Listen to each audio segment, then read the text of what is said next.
Վաշինգտոնում ընդունված փաստաթղթերը իրենք ծավալուն չեն եւ այնտեղ ընդունված փաստաթղթերը եւ հռչակագիրը ընդամենը մեկ էջ է 5 կետերով եւ խաղաղության համաձայնագրի նախաստորագրված տարբերակը նույնպես ծավալուն չէ եւ ես կխնդրեի բոլոր այն գործընկերներին, ովքեր հետաքրքրված են թեմայով կամ առավել եւս պատրաստվում են հրապարակային խոսել այդ թեմայով, բացարձակապես դժվար չի այդ մեկ էջանոց պլյուս մի քանի էջ փաստաթուղթը կարդալ։ Իսկ ինչ կիմանանք մենք այդ փաստաթուղթը ընթերցելուց։ Կիմանանք, որ ձեր նշած խոսույթը ընդհանրապես գոյություն չունի եւ բացակա է այդ փաստաթղթերում։ Տեսեք, ես էլի ուզում եմ ընդգծել, դուք օգտագործում եք Զանգեզուրի միջանցք արտահայտությունը։ Որտեղից այդ արտահայտությունը ձեզ, որտեղ եք կարդացել այդ արտահայտության մասին։ Նման արտահայտություն չկա, չի եղել եւ համոզված եղեք չի լինի Հայաստան-Ադրբեջան համաձայնեցված որևէ փաստաթղթում։ Եվ ես ասում եմ, ես վերջերս ՄԱԿ-ի գլխավոր ասամբլեայի 80-րդ նստաշրջանի ամբիոնից նույնպես ստիպված եղա անդրադառնալ այս խնդրին, որովհետեւ տեսեք, ես ասում եմ, որ խաղաղությունը խնամք է պահանջում։ Այդ խնամքի շատ կարևոր ատրիբուտ է լեգիտիմ բառապաշարի օգտագործումը։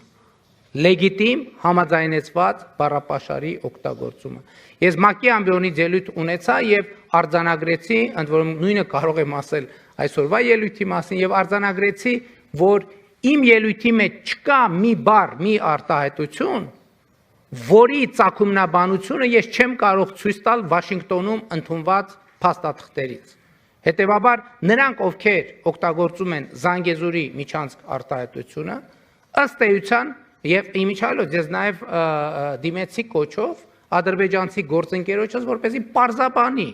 ինչ նկատի ունի Զանգեզուրի միջանցք ասելով։ Որտեղ է Զանգեզուրի միջանցքը։ Քարտեզի վրա պետքա ցույց տալ այդ Զանգեզուրի միջանցքը։ Որտեւ եթե պարզվի, որ Զանգեզուրի միջանցք ասելով նկատի ունեն Հայաստանի որևէ տարածք, որևէ մեկը իրավունք չունի Հայաստանի Հանրապետության ինքնիշխան տարածքի վրա անուն դնել, որը ընդունված չէ Հայաստանի Հանրապետության կողմից։ Դա արդեն իսկ ձեռբերված ինքնիշխանության փոխադարձ ճանաչման կոպտագույն խախտում է եւ կներեք, ես չգիտեմ, ինձ շատ հետաքրքիր է, դուք որտեղից գիտեք այդ արտահայտությունը, որտեղ եք կարդացել, որ Հայաստան-Ադրբեջան, տեսեք, դուք Վաշինգտոնի համաձայնությունների մասին եք խոսում, բայց օգտագործում եք բառապաշար, որ Վաշինգտոնի որևէ թղթի մեջ չկա, ընդհանրապես չի եղել եւ ավելին վնաս է բերում խաղաղության գործընթացին, որովհետեւ ուղիղ կերպով խախտում է պայմանավորվածությունները եւ դուրս է օգտագործվող լեգիտիմ բառապաշարից։ Վաշինգտոնում մենք պայմանավորվել ենք, որ տարածաշրջանի հաղորդուղիները կբացվեն երկրների տարածքային ամբողջականության, ինքնիշխանության, իրավազորության հիման վրա եւ փոխադարձության սկզբունքով։ Ընդ որում Հայաստանը Ադրբեջանի համար, Ադրբեջանը Հայաստանի համար այդ հաղորդուղիները պետք է բացի եւ ներքին, եւ երկկողմ, եւ միջազգային հաղորդակցությունների համար։ Սրան գումարած Հայաստանի տարածքում գործելու է թրիփ ուղի նախագիծը, Թրամփի ուղի հանուն միջազգային խաղաղության եւ բարեկեցության։ Եվ այս թղթի տակ ստորագրել է նաեւ Ադրբեջանի նախագահը։ Եվ հետեւաբար իմ կոչն է եւ ակնկալիքն է, որ օգտագործվի բացառապես լեգիտիմ բառապաշար, իսկ Ադրբեջանի գործընկերներից ակնկալում եմ, որ նրանք ցույց տան, քարտեզի վրա ցույց տան, թե որտեղ նկատի ունեն, որ հատվածն են անվանում Զանգեզուրի միջանցք։ Եթե դա որևէ կերպ վերաբերվում է Հայաստանի ինքնիշխան տարածքին, կներեք, որևէ մեկը Հայաստանի Հանրապետության տարածքում անուններ որոշելու իրավունք ունի միայն Հայաստանի Հանրապետությունը։ Հակառակ գործելակերպը նշանակում է Հայաստանի ինքնիշխանության խախտում,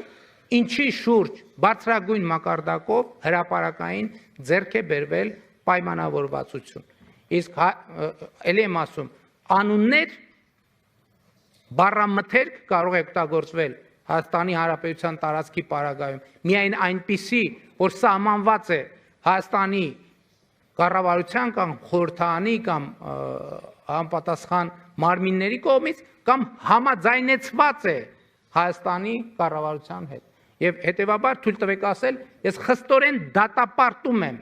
ձեր կողմից ապա լեգիտիմ բառապաշարի օգտագործումը այս հեղինակավոր դահլիճում եւ այս հեղինակավոր ինստիտուտում։ Շնորհակալ եմ։